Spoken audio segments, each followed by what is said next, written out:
বড় সুখবর পেতে চলেছেন বিশাল কাইত। আইএসএল ফাইনাল কি তাহলে এবার কলকাতায়?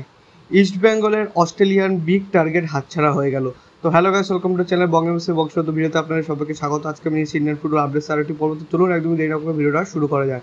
গতকাল ছিল কিন্তু আইএসএল এর প্লে অফসের সেকেন্ড ম্যাচ, আর যেখানে কিন্তু মুখোমুখি চেন্নাই এফসি এবং এফসি গোয়া, এবং এফসি গোয়া কিন্তু ম্যাচটা জিতে নিজেদেরকে সেমিফাইনালে মানে নিজেদের জায়গা কিন্তু পাকা করে, যার ফলে আমাদের কিন্তু চারটে সেমিফাইনালিস্ট আমরা কিন্তু পেয়ে গিয়েছি। মোহনবাগান, আপনার এফসি গোয়া, ওড়িশা এফসি এবং মুম্বাই সিটি এফসি। তো এবার অনেকের মনে প্রশ্ন আসতে পারে যে ফাইনাল ম্যাচটা কোথায় হতে পারে। তো মানে অনেকেরই মনে ধারণা এটাই আসছে যে ফাইনাল ম্যাচ কিন্তু মুম্বাইতেও শিফট হতে পারে, বেঙ্গালুরুতে হতে পারে, অথবা কলকাতাতে হতে পারে। এরকম অনেক নিউজও আমরা কিন্তু পাচ্ছি।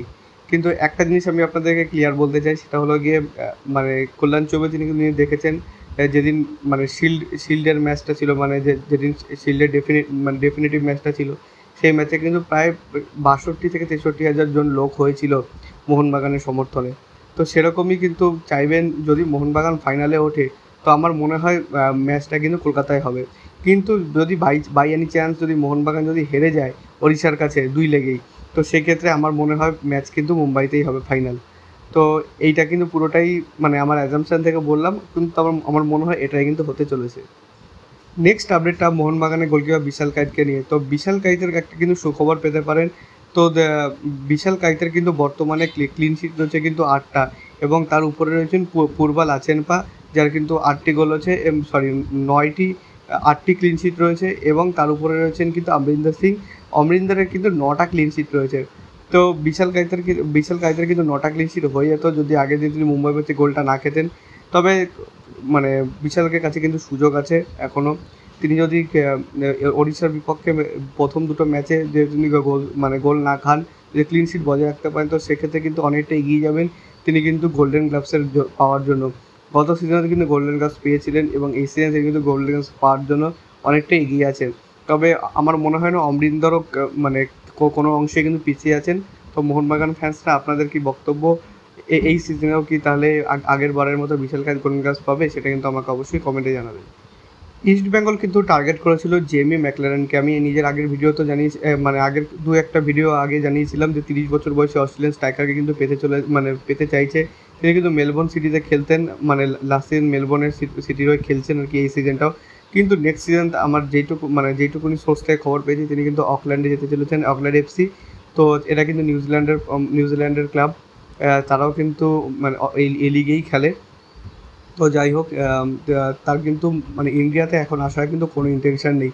তো ইস্ট বেঙ্গলের পাশাপাশি তারা কিন্তু মানে দুটো সিজন কি একটা সিজনে কিন্তু মুম্বাইও পেতে চেয়েছিল। মুম্বাইও তো সিএফজিডি ক্লাব, কিন্তু সেখানে মুম্বাই যেখানে পেতে পারল না, তো সেখানে ইস্ট বেঙ্গলের পাওয়া কিন্তু মানে বেশ দুষ্কর ব্যাপারই ছিল।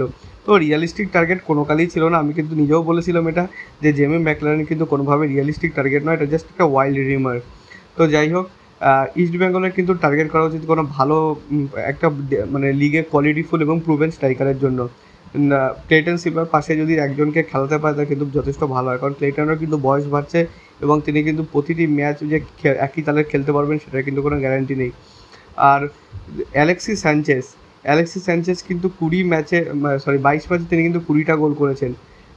তো এবছরের আই লিগে গোকুলাম কেরালা এফসি তো বটেই, কিন্তু গোটা লিগের কিন্তু সর্বোচ্চ গোলদাতা তিনি। তো তার একটা হাত কিন্তু নেই, তো মানে বাদ গিয়েছিল কোনো অ্যাক্সিডেন্টে। তো যাই হোক, তার সত্ত্বেও তিনি যে ধরনের পারফরমেন্স করে গিয়ে দেখিয়েছেন, তার জন্য কিন্তু তাকে অবশ্যই কুর্নিশ জানাতে হয়। তাকে কিন্তু পেতে চলেছে পাঞ্জাব এফসি, এবং পাঞ্জাব এফসি কিন্তু ইতিমধ্যে তার জন্য কিন্তু বিট করে দিয়েছে। তো মোস্ট প্রবাবলি তিনি আইএসএল এর ক্লাবে শিফট করেন, তো সেক্ষেত্রে কিন্তু পাঞ্জাব এফসিতে তিনি শিফট করবেন, এটাই কিন্তু আমাদের কাছে খবর। তো আজকের জন্য ভিডিওটা ছিল এই পর্যন্ত। যদি ভিডিওটা ভালো লাগে, ভিডিওটা অবশ্যই লাইক করে চ্যানেলটাকে সাবস্ক্রাইব করে বেল আইকনটা অবশ্যই প্রেস করে দেবেন আমাদের সমস্ত ভিডিওর আপডেট ও নোটিফিকেশন সবার আগে পাওয়ার জন্য। এছাড়া আপনি আমাদের সোশ্যাল মিডিয়া হ্যান্ডেল ফলো করতে পারেন, লিঙ্ক আমি ডিসক্রিপশনে ফার্স্ট কমেন্টে দিয়ে রাখবো। So make sure you must follow them. আর দেখা হচ্ছে পরের ভিডিওতে। আপাতত bye bye, glory Man United.